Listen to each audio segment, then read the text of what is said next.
नमस्कार दोस्तों, top 50 study YouTube channel में आप सभी का स्वागत है। चलिए हम चर्चा कर रहे हैं संस्कृत के पेडागोजी के प्रश्नों पर। कुछ वीडियो हम पहले भी अपलोड कर चुके हैं और निरंतर आप तक लेके आ रहे हैं। तो चलिए हम शुरुआत करते हैं आज के वीडियो की। आज का जो प्रश्न है, शब्दार्थ ज्ञानार्थम किम समुपयुक्तम, मतलब शब्द के अर्थ ज्ञान के लिए क्या समुपयुक्त है।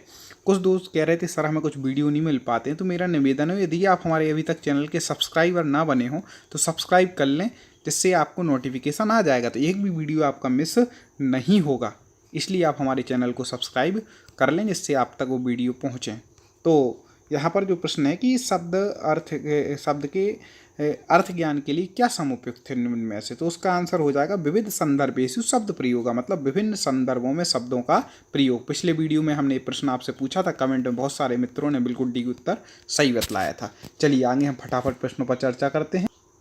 अगला है, अर्थ समझना बहुत जरूरी है। जब तक आपको प्रश्न का अर्थ समझ में नहीं आएगा तब तक उत्तर का ज्ञान नहीं, इसलिए समझ के पढ़ें।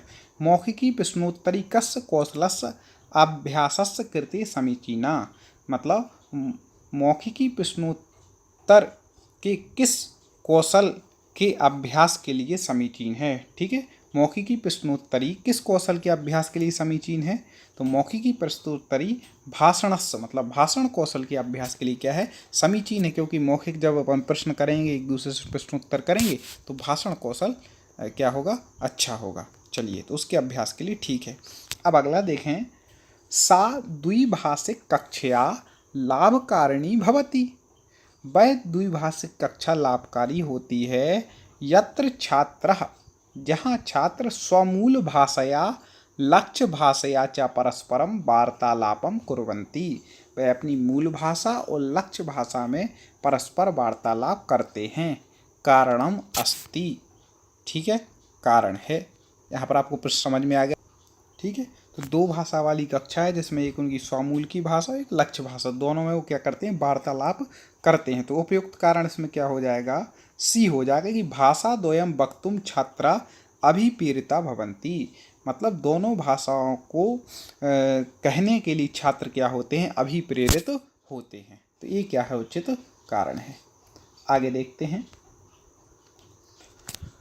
समुचितः भाषा कौशल क्रमः मन्यते, मतलब सही भाषा कौशल का क्रम है। तो वेरी वेरी आईएमपी, सरल भी है लेकिन आईएमपी कई बार ये पूछा जाता है।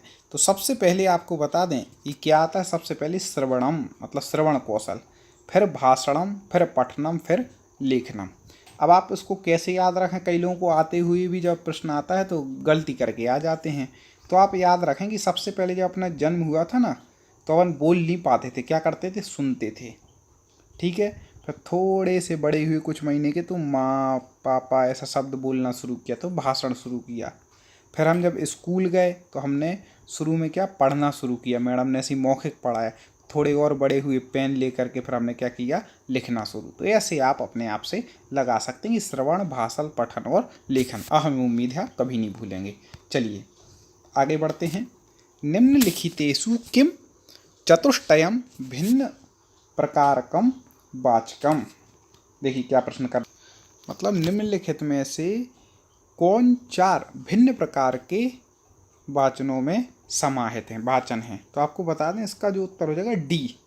क्या क्या क्या समाहित हैं भिन्न प्रकार के वाचन में, तो बहगावलोकनम, अवलोकनम और व्यापकम गहनम, ये जो क्या है, समाहित हैं। ठीक है, चलिए आगे बढ़ते हैं। बहुत महत्वपूर्ण प्रश्न है, बिल्कुल एक एक प्रश्न आपके लिए महत्वपूर्ण है। वीडियो को आप पूरा जरूर देखना। और मेरा एक और निवेदन होगा कि आप इस चैनल की लिंक को, इस वीडियो की लिंक को आगे तक शेयर करें, जिससे और बहुत सारे मित्रों को कठिनाई होती है समझने में। तो आप शेयर करेंगे तो उनको भी आसानी होगी। कर भला तो हो भला। चलिए अगला है, नाट्यम पाठयितुम किम उत्कृष्टम, मतलब नाटक शिक्षण के लिए, पाठ्यक्रम शिक्षण के लिए क्या उत्कृष्ट होता है। ठीक है, नाटक शिक्षण में क्या उत्कृष्ट है। तो आपको बता दें, हम नाटक शिक्षण कर रहे हैं तो छात्रै भावानुगुणम नाटकस्य अभिनयनम, मतलब छात्रों के भावानुगुणम, भावानुगुण के अनुसार नाटक का अभिनयम, मतलब अभिनय करना। ठीक है, ठीक है, तो मतलब छात्रों की जो भावानुगुण, मतलब जो योग्यता है उसके अनुसार क्या करना, अभिनय करना, ये बहुत ज़रूरी है। आगे देखें, ये मोस्ट प्रश्न हो सकता है। निम्नलिखितेषु किम छात्र केंद्रित अनुदेशनम, निम्नलिखित में से कौन छात्र केंद्रित अनुदेशन है। ठीक है, तो इसमें से जो वैयक्तिक अनुदेशन, यह क्या है, छात्र केंद्रित है। कैसे है, देखिए, अर्थात वैयक्तिक अनुदेशन ही छात्र केंद्रित अनुदेशन है, जबकि व्याख्यान, प्रदर्शन, प्रतिमान, समूह केंद्रित अनुदेशन छात्र केंद्रित अनुदेशन नहीं है। वो तो समूह में जो व्याख्यान होता है वो समूह में होता है, प्रदर्शन भी होता है, प्रतिमानात्मकम भी होता है। तो वैयक्तिक जो अनुदेशन है वो कैसा है, छात्र केंद्रित, क्योंकि पर्सनल छात्र के लिए अलग से होता है। ठीक है, चलिए आगे बढ़ते हैं। कोपी मिश्रित क्षमता समूह कस्मिन् संदर्भे विषय, मतलब कोई भी मिश्रित क्षमता समूह, ठीक है, किस संदर्भ में विषमः मतलब विषमता पैदा करती है, होती है। ठीक है, तो कोई भी मिश्रित क्षमता समूह किस संदर्भ में, ठीक है, तो यहाँ पर विषमता की बात कर रहे हैं। किसकी बात कर रहे हैं, विषमता की मतलब विषमता पैदा करती है। तो इसका हो जाएगा डी, किस कौशल में, ज्ञान कौशल संदर्भे, मतलब ज्ञान कौशल के संदर्भ में विषम है। ठीक है, मतलब क्षमता किसी भी समूह में पूर्णता की होनी चाहिए, अधूरी या मिलीजुली नहीं, अन्यथा वह ज्ञान कौशल में विषमता पैदा करती है। ठीक है, इसलिए अधूरी नहीं होनी चाहिए क्षमता। अगला देखते हैं, निम्नलिखितेषु किम शब्दावल्यः पाठन प्रक्रियाः अभिन्न भागा अस्ति, मतलब निम्नलिखितेषु किम मतलब निम्नलिखित में से क्या, शब्दावल्यः मतलब शब्द आवल्यः, ठीक है, पाठन क्रियाः मतलब पाठन प्रक्रिया का, अभिन्न भागा अस्ति मतलब अभिन्न भाग है। ठीक है, शब्दावली पाठन प्रक्रिया का अभिन्न भाग क्या है, तो आपको बता दें, विन्यासः मतलब विन्यास। ठीक है, विन्यास क्या है, अभिन्न भाग है। ठीक है, और जो प्रत्यय, लोकोक्ति, उपसर्ग, ये क्या पाठन क्रिया के विषय हैं, ये क्या है, विषय हैं, और विन्यास क्या है, पाठन प्रक्रिया का अभिन्न भाग है। ठीक है, चलिए आगे बढ़ते हैं। भाषण लेखन कौशल संबद्ध निमित्तम प्रदत्त प्रतिषष्टि प्रभावपूर्ण शिक्षण अधिगम प्रक्रियाणाम आयोजनश्च संबद्धिस्तः। क्या पूछ रहे हैं यहाँ पर पूछ रहे हैं कि भाषण लेखन कौशल से संबद्ध है और उससे निमित्त प्रदत्त प्रतिपष्टि जो प्रभावपूर्ण शिक्षण अधिगम प्रक्रिया है, उसके आयोजन से कौन सा मूल्यांकन संबद्ध है, तो रचनात्मक मूल्यांकन, मतलब रचनात्मक मूल्यांकन क्या है, उससे संबद्ध होता है। ठीक है, तो इसका उत्तर ये हो जाएगा। आगे देखते हैं महत्वपूर्ण प्रश्न। भविष्य कथनम इति उपकौशलम केन संबद्धम, मतलब भविष्य कथन, यह जो उपकौशल का संबंध किससे संबंधित है। ठीक है, तो वह किससे हो जाएगा, ई रूपरेखा निर्माणम, मतलब रूपरेखा निर्माण से है। ठीक है, किसका, भविष्य कथन जो उपकौशल है, इसका संबंध किससे है, रूपरेखा निर्माण से है। ठीक है, सीधा याद रख लीजिएगा। पठन कौशलम नाम, ठीक है, पठन कौशल का नाम, पाठस्य अर्थग्रहणम मतलब पढ़ करके अर्थ का ग्रहण करना, यही क्या है, पठन कौशल का नाम है। ठीक है, मतलब पाठ के अर्थ को ग्रहण करना, ये सबसे मेन उसका गुण भी है। आगे देखें, वयम भाषया उपयोगम कुर्मः, मतलब वयम मतलब हम सब, भाषया मतलब भाषा का उपयोग, ठीक है, कुर्मः मतलब करते हैं, किस रूप में, तो भाव विनिमयार्थम, किस लिए करते हैं, भाव विनिमय के लिए करते हैं। हम सब भाषा का उपयोग क्यों करते हैं, भाव विनिमय के लिए, मतलब भाव हमारे जो विचार हैं उनका विनिमय, विनिमय मतलब आदान प्रदान। ठीक है, उसके लिए हम क्या करते हैं, भाषा का उपयोग करते हैं। ये सबकी अपनी अपनी भाषा रहती, उसमें अपने विचारों का आदान प्रदान करते हैं। अगला देखें, विद्यालये यथार्थतया आंग्ल भाषाया शिक्षणार्थम महत्वपूर्णम अंगम अस्ति, विद्यालय में, ठीक है, यथार्थ रूप से आंग्ल भाषा मतलब अंग्रेजी भाषा के शिक्षण के लिए महत्वपूर्ण अंग है। कौन सा है अंग्रेजी भाषा शिक्षण के लिए महत्वपूर्ण अंग, तो डी भाषाया प्रयोगार्थम अवसरा, मतलब उस भाषा के प्रयोग के अवसर प्रदान करना। तब बच्चा, क्योंकि बचपन से तो अभी अंग्रेजी बोल नहीं रहा, हम विदेश के तो हैं नहीं, तो उस भाषा के प्रयोग के लिए अवसर प्रदान करें, तो ये क्या हो जाएगा, इसका महत्वपूर्ण अंग हो जाएगा। ठीक है, कोई भाषा सीखनी हो बच्चे को, अब जितना उसको प्रयोग का अवसर देंगे उतना लाभकारी होगा। अगला देखें, छात्रः गरुड़ विषये एकां कवितां पठितुम् आरभन्ते। ठीक है, पठनात् पूर्वं शिक्षकस्य महत्वपूर्णं कार्यम् अस्ति, मतलब छात्र गरुड़ विषय पर एक कविता पढ़ना शुरू करते हैं। ठीक है, उनने पढ़ा, पढ़ने से पठनात् पूर्वम, मतलब पढ़ने से पूर्व शिक्षकस्य महत्वपूर्णम कार्यम अस्ति, शिक्षक का महत्वपूर्ण कार्य है। छात्र पढ़, उससे पहले शिक्षक का महत्वपूर्ण कार्य क्या है, वो उस कविता पढ़ें, उससे पूर्व कार्य है गरुड़ विषय छात्रान् प्रति चर्चया कृति कथनम, मतलब उससे पूर्व ने क्या करना चाहिए कि गरुड़ के विषय में छात्रों से, उनके बीच में क्या, जब तक जानकारी नहीं होगी तब तक चर्चा करने से कोई मतलब नहीं, इसलिए उन्हें क्या करना चाहिए कि गरुड़ की विषय की कथा छात्रों को अच्छे से उसके विषय में चर्चा कर लें, उनको समझा दें कि भैया गरुड़ क्या है, उसकी कथा किस प्रकार की, तब उस कविता को पढ़ेंगे तो उन्हें आसानी समझ में आ जाएगा। अगला देखें, सृजनात्मक लेखनस। ठीक है, अनेकानि प्रयोजनानि सन्ति तेषु प्रमुखम अस्ति। प्रश्न क्या है, जो सृजनात्मक लेखन के अनेक प्रयोजन हैं उसमें से प्रमुख कौन सा है, तो आपको बता दें कि प्रमुख उसमें सृजनात्मक है। सृजनात्मक प्रयोजनों में जो प्रमुख हो जाएगा ABCD में, तो D हो जाएगा। स्वाभाविक व्यक्ति, मतलब स्वयं की अभिव्यक्ति, ये क्या है, सबसे पहले मुख्य प्रयोजन, इसके बाद अन्य कोई प्रयोजन आते हैं। चलिए अगला देखते हैं, श्रवणम भाषणम पठनम लेखनच इत्यैतैः सह अपरम भाषा कौशलम अस्ति, मतलब श्रवण भाषण पठन और लेखन के साथ अपरम भाषा कौशलम अस्ति, और अन्य कौन सा भाषा कौशल है। ठीक है, तो उसके साथ इन चार में से जो हो जाएगा B चिंतनम, मतलब चिंतन भी भाषा कौशल से है, मतलब वो भी है इसके अलावा। ठीक है, और देखें आगे बढ़ें, एक और बात आपको लोगों को बोलनी थी कि आपने पिछले वीडियो ना देखें और सब्जेक्ट के आपको सिलेबस वाइज अपनी वीडियो चाहिए, तो आप हमारे चैनल को सिलेक्ट करें, प्ले लिस्ट में जाएं और जिस सब्जेक्ट की आप तैयारी करना चाहते हैं उस सब्जेक्ट की आप वीडियो पूरे सिलेबस के अनुसार देख सकते हैं। आगे देखें, षष्ठम कक्षायाः छात्रः, मतलब छठवीं कक्षा का छात्र सद्य एव कथाम एकाम पठितवन्ता, मतलब सद्य मतलब शीघ्रता से एकाम कथाम पठितवन्ता, एक कथा पढ़ता है। शिक्षकः छात्रान् प्रश्नस्य उत्तरम पृच्छति, और शिक्षक छात्रों से प्रश्न का उत्तर पूछते हैं। किमर्थम अशोकः गृहात् पलायता, किमर्थम मतलब किस लिए अशोक जो है वह घर से पलायन किया, मतलब भागा।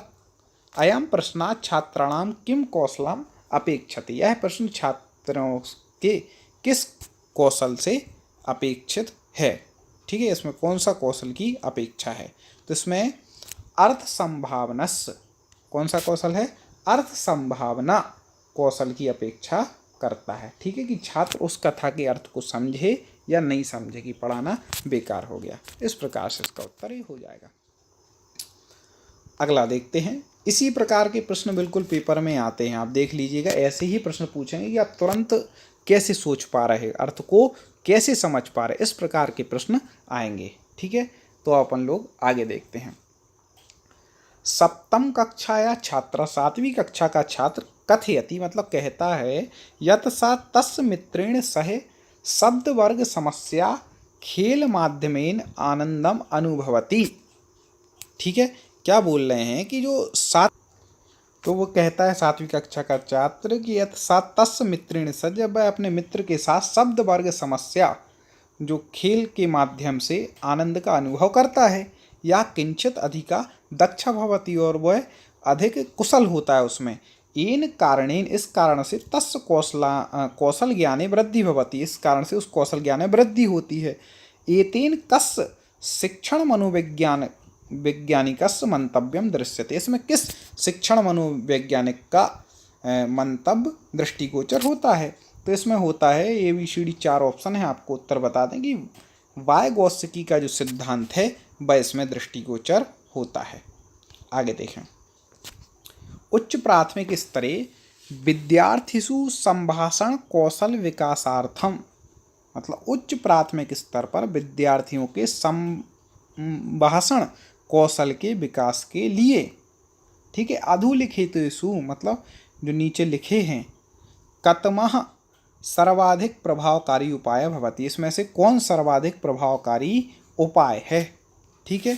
तो संभाषण कौशल के विकास के लिए कौन सा अधिक सबसे ज़्यादा प्रभावशाली उपाय होगा, तो वह हो जाएगा C, कक्षाया चरिताभिनयस्य आयोजनम, मतलब कक्षा में चरित अभिनय का आयोजन क्या किया जाए, जिससे वो संभाषण कौशल में क्या हो जाएंगे, प्रभावी हो जाएंगे, ठीक है। आगे देखें, विशिष्ट शिक्षणादिगम क्रियाः कार्यान्वितः कर्तुम शिक्षिका कक्षायाम यतः करोति तत्कथ्यते, मतलब विशिष्ट शिक्षण प्रक्रिया, ठीक है, प्रक्रिया में अधिगम प्रक्रिया में कार्यान्वित करने हेतु शिक्षक कक्षायाम यत करोति, जो करता है वह कहा जाता है, वह क्या कहा जाता है, विशिष्ट शिक्षण अधिगम प्रक्रिया में शिक्षक के द्वारा जो किया जाता है वह क्या कहा जाता है, तो वह कौशलम, मतलब कौशल कहा जाता है, ठीक है। ये कौशल कई प्रकार से होता है। आगे बढ़, तो अगला है कि चतुर्थ कक्षा शिक्षिका जो ज्योति है, चौथी कक्षा की शिक्षिका जो ज्योति है, वह छात्राणाम श्रवण कौशलस्य मूल्यांकन करो, छात्रों के श्रवण कौशल का मूल्यांकन करती है। श्रवण कौशल परीक्षणार्थम अधोलिखितेषु कस्य कार्यस्य न्यूनता उपयोगिता वर्तते, मतलब श्रवण कौशल की परीक्षा के लिए निम्नलिखित में से किस कार्य की उपयोगिता नहीं है, न्यूनता है, उसकी उपयोगिता नहीं है। तो देखो, श्रवण कौशल का मूल्यांकन करना है तो एकम गानम श्रुत्वा विषय बोधा, बिल्कुल विषय बोध से संबंधित गाने तो ठीक है। अगला देखिए, बेतार यंत्रे चलित क्रिकेट व्याख्यानम श्रुत्वा अवगमन, मतलब क्रिकेट के व्याख्यान को सुनना, उसका अवगमन करना, ये कोई ज़रूरी नहीं है, ठीक है। इससे श्रवण कौशल का मूल्यांकन नहीं हो सकता है। और किससे हो सकता है, एकस्या कथाया श्रवणम कृत्वा तस्याम घटितानाम घटनानाम योग क्रमेण लिखे, एक कथा को सुने और सुन करके उसकी जो घटनाएं घटित हुई उसको यथाक्रम से उल्लेख करे, ये तो ठीक है। और वार्तालापम श्रुत्वा सारांश, वार्तालाप को सुनकर के सारांश करते, ये भी ठीक है। तो इसका उत्तर जो हो जाएगा क्या समीचीन है, तो भाई बेतार यंत्रे चलत क्रिकेट व्याख्यान, मतलब बेतार यंत्र रेडियो में क्रिकेट के व्याख्यान को सुन करके उसका अवगमन करना, ये सही नहीं है। आगे देखें, बहुभाषिकता कक्षायाम साधन रूपेण व्यवहरणीयेत अर्थात शिक्षका। अभी क्या प्रश्न आ गया, कई महानुभावों को समझ में नहीं आ रहा होगा। यहाँ पूछ रहे हैं, यहाँ पूछे कि बहुभाषिकता जो कक्षा होती है उसमें बहुभाषी छात्र होते हैं, ठीक है, या बहुभाषात्मक तो कक्षा होती है उसमें साधारण रूप से व्यवहृत, मतलब अर्थात शिक्षक के द्वारा क्या करना चाहिए, विद्यार्थी नाम भाषा उपयोग करते, विद्यार्थियों की जो भाषा है उसका उपयोग करना चाहिए, जिससे उन्हें आसानी से समझ में आ जाए। शिक्षक को अपनी कोई पर्सनल भाषा नहीं, जो उसमें उसकी रुचि है वो नहीं, ठीक है। और देखें, उत्तम लेखनम कतमाम प्रक्रियाम अनुसरति, मतलब उत्तम लेखन की प्रक्रिया किस प्रकार से अनुसरण होती है, तो सब इसका बता सकते हैं कि सी, विचाराणाम लेखनम प्रारूप लेखनम संशोधनम पुनरावलोकम अंतिम लेखनम च, मतलब उत्तम लेखन की प्रक्रिया पहले विचारों को लेखन, फिर प्रारूप लेखन, फिर संशोधन, फिर पुनरावलोकन और फिर अंतिम लेखन, ठीक है, ये इसकी प्रक्रिया होती है। और देखें, कस्याचित भाषया ज्ञानम नाम, किसी भाषा का ज्ञान नाम, उससे क्या तात्पर्य होता है, तो उससे तया भाषया अभिव्यक्ति ज्ञानम, उस भाषा में अभिव्यक्ति के ज्ञान से, कि आप उस भाषा में अभिव्यक्ति कर सकते कि नहीं, तभी तो उस भाषा का वह क्या है, ज्ञान है। आगे देखें, ठीक है। एक बार यदि प्रश्न अच्छे लग रहे हो तो लाइक ज़रूर कर दीजिएगा वीडियो, और नीचे आपको कोई अपनी बात रखनी हो तो आप नीचे कमेंट में जाकर के आप बता सकते हैं कि वीडियो कैसा लगा। कोई प्रश्न हो तो वो ही पूछ सकते हैं, आपको किस प्रकार की वीडियो चाहिए वो भी बता सकते हैं। आगे देखें, काचित बाला यदि मातृभाषया सम्यक्तया पठति तरही, मतलब काचित बाला, कोई मतलब बालिका है, वह यदि मातृभाषा में अच्छे से पढ़ती है तब क्या है, 4 ऑप्शन दिए हैं, तब सा, ठीक है, मतलब वह बाला स्वपठन कौशलस उपयोग, अपने स्वपठन कौशल के उपयोग को द्वितीय भाषा अधिगम, द्वितीय भाषा के अधिगम में कर्तुम न शक्नोति, द्वितीय भाषा के अधिगम को करने में सफल नहीं होगी, उसको में सक्षम नहीं है, क्योंकि वो मातृभाषा में अच्छे से पढ़ पा रही है इसलिए। ठीक है, आगे देखें। भाषा शिक्षणे नैदानिक परीक्षाया उद्देश्यम अस्ति, मतलब भाषा शिक्षण में नैदानिक जो परीक्षा है उसका उद्देश्य क्या है, तो उसका उद्देश्य है शिक्षार्थी नाम बोधे अभावम ज्ञातम, मतलब शिक्षार्थियों के बोध के अभाव की ज्ञातम, मतलब जानकारी रखना, जानकारी करना ही क्या है, नैदानिक परीक्षा का उद्देश्य है। आगे देखें। भाषा विकासे अधोलिखितेषु कस्य महत्वम सर्वाधिकम, मतलब भाषा विकास में निम्नलिखित में से सबसे ज़्यादा किस चीज़ का महत्व है, तो भाषा विकास के में निम्नलिखित में सबसे ज़्यादा है शिक्षार्थिभ्यः परस्परम भावादानम प्रदानस्य अधिकाधिकम अवसरम प्रदान, मतलब शिक्षार्थियों को परस्पर में भावों के, अपने विचारों के अधिक से अधिक आदान प्रदान का अवसर प्रदान करना, यही क्या है भाषा विकास के लिए महत्वपूर्ण। तभी भाषा का विकास होगा जो अपने विचारों का आदान प्रदान कर पाएंगे। ठीक है, चलिए आगे बढ़ते हैं। चलिए यहाँ देखें, आगे देखें। भाषायाः कौशल चतुष्टयम अतिरिच्य अधोलिखितेषु अपरम कौशलम किम। ठीक है, तो भाषा में जो 4 कौशल हैं, ठीक है, अभी हमने बताए थे, श्रवण, भाषण, फिर पठन, लेखन, ये सब कुछ जो हमने बताए थे, उसमें इन 4 के अलावा अन्य जो कौशल है रिपीट हो गया, तो आपको पता ही कि चिंतन कौशल अन्य है। ठीक है, आगे बढ़ते हैं। लेखन कौशल विकास समग्रे शिक्षका मुख्यतया अवधारयेत, मतलब लेखन कौशल के विकास के समय शिक्षक मुख्य रूप से, ठीक है, उसके लिए मुख्यतया अवधारित क्या धारण करता है, मुख्य रूप से क्या है, तो जो लेखन कौशल उसके लिए सबसे मुख्य है भावाभिव्यक्तम, मतलब भाव अभिव्यक्ति प्रधान होती है कि भावों की अभिव्यक्ति कैसे हो रही है। ठीक है, आगे देखें। छात्राणाम शब्दावली ज्ञान वर्धनार्थम, मतलब छात्रों में शब्दावली की ज्ञान वर्धन के लिए अधुलिकेषु कतमा प्रभावीतमा योजना स्यात्, इनमें से कौन सी प्रभावी योजना है, तो वह है प्रस्तुत संदर्भानुसारम नवीन शब्दानाम अर्थानुगमन, प्रस्तुत संबंध के अनुसार नवीन शब्दों के अर्थ का अनुगमन करना, यही क्या है शब्दावली के बढ़ाने के लिए कार्यकारी है। ठीक है, अगला हम जो प्रश्न है 181 नंबर का प्रश्न आपको बता दें, उससे पहले एक और निवेदन पुनः करेंगे कि यदि सब्सक्राइबर ना हो तो सब्सक्राइब करें, वीडियो को लाइक और शेयर जरूर करें। मैं चाहता हूँ 181वां जो प्रश्न मैं आपको बता रहा हूँ उसका उत्तर आप कमेंट में लिखें, अगले वीडियो में कमेंट में इसका उत्तर हम बतलाएंगे। तो चलिए हम आपको प्रश्न बता देते हैं। अनुमानम एकम उपकौशलम अस्ति, अनुमान एक क्या उपकौशल है। ठीक है, टिप्पणीकरण का, पठनस मतलब पठन का, 2 ऑप्शन और बताते हैं, और तीसरा समूहीकरणस या फिर सारांशकरण। ठीक है, तो टिप्पणीकरण का है, पठन का है, समूहीकरण का है या सारांश का, वो आपको यहाँ पर उत्तर में बतलाना है। तो कमेंट में आप उत्तर दीजिए, जिन महानुभावों के कमेंट सही होंगे हम उनको लाइक करके रिपीट करेंगे। इसी तरह दोस्तों आप हमसे जुड़े रहें और सभी सब्जेक्ट की तैयारी करते रहें। चलिए पुनः मुलाकात होगी। जय हिंद।